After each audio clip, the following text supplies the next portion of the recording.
हरे कृष्णा। अध्याय 1 श्लोक संख्या 19। स घोषो धातराष्ट्राणां हृदयानि व्यधारयत् नभश्च पृथिवीं चैव तुमुलो अभ्यनुनादयन्। सह उस घोष शब्द ने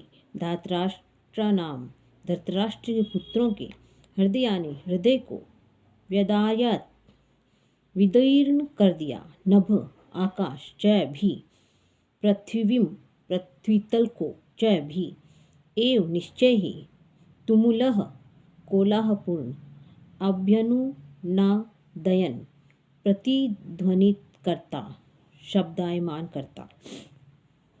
इन विभिन्न शंखों की ध्वनि कोलाहलपूर्ण बन गई जो आकाश तथा पृथ्वी को शब्दायमान करती हुई धृतराष्ट्र के पुत्रों के हृदय को विदीर्ण करने लगी।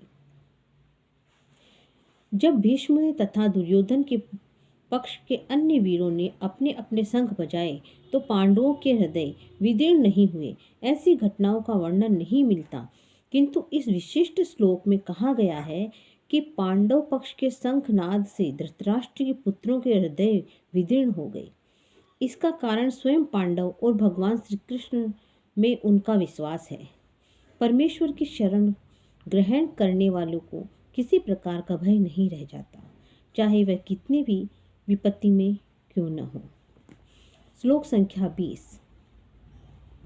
अतः व्यवस्थितान् दृष्ट्वा धार्तराष्ट्रान् कपिध्वजः प्रवर्ते शत्रुसम्पाते धनुरुद्यं पाण्डवः ऋषिकेशं तथा वाक्य विद्माह महीपते।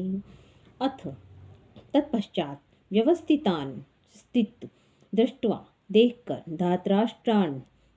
धृतराष्ट्र के पुत्रों को कपिध्वज जिसकी पताका पर हनुमान अंकित है, प्रवर्ते कटिबद्ध शस्त्र संपाते बाण चलाने के लिए धनुष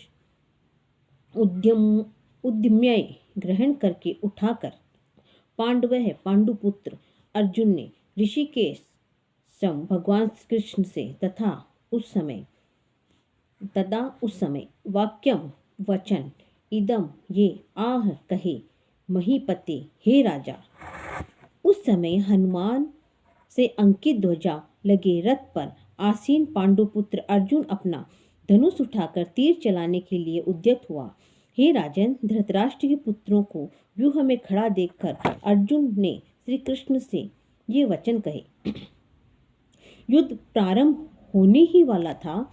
उपयुक्त कथन से ज्ञात होता है कि पांडवों की सेना की अप्रत्याशित व्यवस्था से धृतराष्ट्र के पुत्र बहुत कुछ निरुत्साहित थे, क्योंकि युद्ध भूमि में पांडवों का निर्देशन भगवान कृष्ण के आदेशानुसार हो रहा था।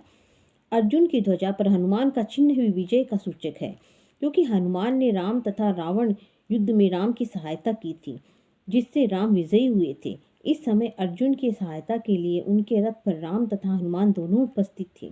भगवान कृष्ण साक्षात राम है और जहाँ भी राम रहते हैं वहाँ उनका नित्य सेवक हनुमान होता है तथा उनकी नित्य संगिनी वैभव की देवी सीता उपस्थित रहती है। अतः अर्जुन के लिए किसी भी शत्रु से भय का कोई कारण नहीं था।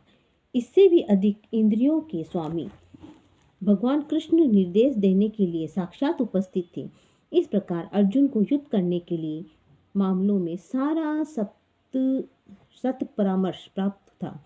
ऐसी स्थितियों में जिनकी व्यवस्था भगवान ने अपने शाश्वत भक्त के लिए की थी, निश्चय विजय के लक्षण स्पष्ट थे। हरे कृष्ण कृष्ण कृष्ण हरे हरे।